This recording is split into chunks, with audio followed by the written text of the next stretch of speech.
जय जय श्री राधे।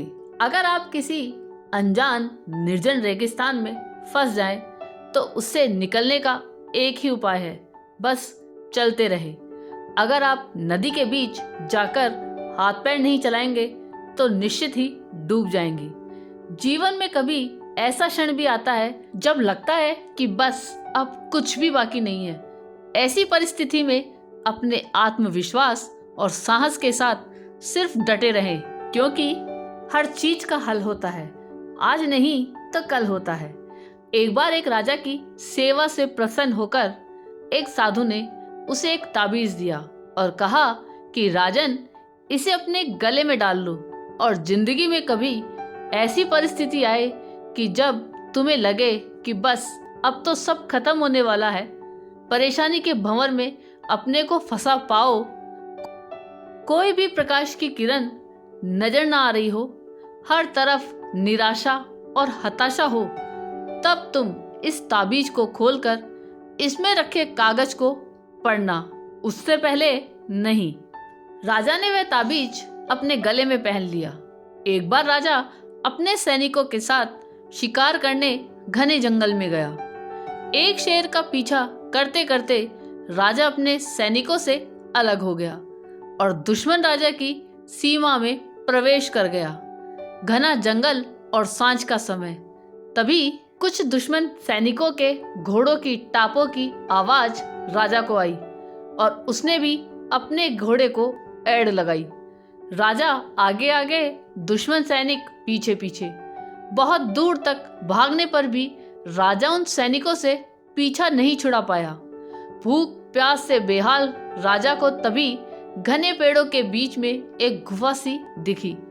उसने तुरंत स्वयं और घोड़े को उस गुफा की आड़ में छुपा लिया और सांस रोककर बैठ गया।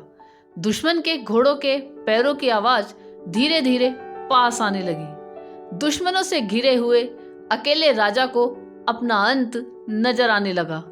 उसे लगा कि बस कुछ ही क्षणों में दुश्मन उसे पकड़कर मौत के घाट उतार देंगे।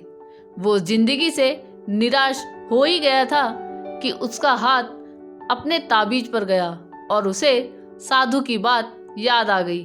उसने तुरंत ताबीज को खोलकर कागज को बाहर निकाला और पढ़ा। उस पर्ची पर लिखा था, यह भी कट जाएगा। राजा को अचानक ही जैसे घोर अंधकार में एक ज्योति की किरण दिखी। डूबते को जैसे कोई सहारा मिला।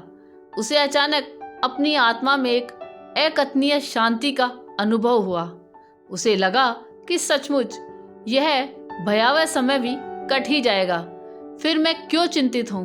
अपने प्रभु और अपने पर विश्वास रख, उसने स्वयं से कहा कि हाँ, यह भी कट जाएगा। और हुआ भी वही। दुश्मन के घोड़ों के पैरों की आवाज पास आते आते दूर जाने लगी। कुछ समय बाद वहां शांति छा गई। राजा रात में गुफा से निकला और किसी तरह अपने राज्य में वापस आ गया।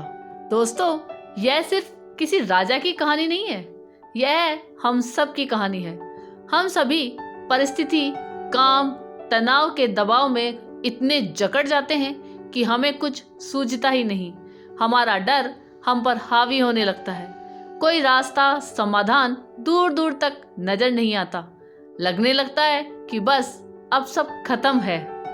जब ऐसा हो तो 2 मिनट शांति से बैठिए, थोड़ी गहरी गहरी सांस लीजिए, अपने आराध्य को याद कीजिए और स्वयं से जोर से कहिए, यह भी कट जाएगा। आप देखिएगा, एकदम से जादू सा महसूस होगा और आप उस परिस्थिति से उबरने की शक्ति अपने अंदर महसूस करेंगे। आजमाया हुआ है, बहुत कारगर है। आशा है जैसे ये सूत्र मेरे जीवन में मुझे प्रेरणा देता है, आपके जीवन में भी प्रेरणादायक सिद्ध होगा। यह कहानी आपको कैसी लगी, यह कमेंट करके जरूर बताइएगा।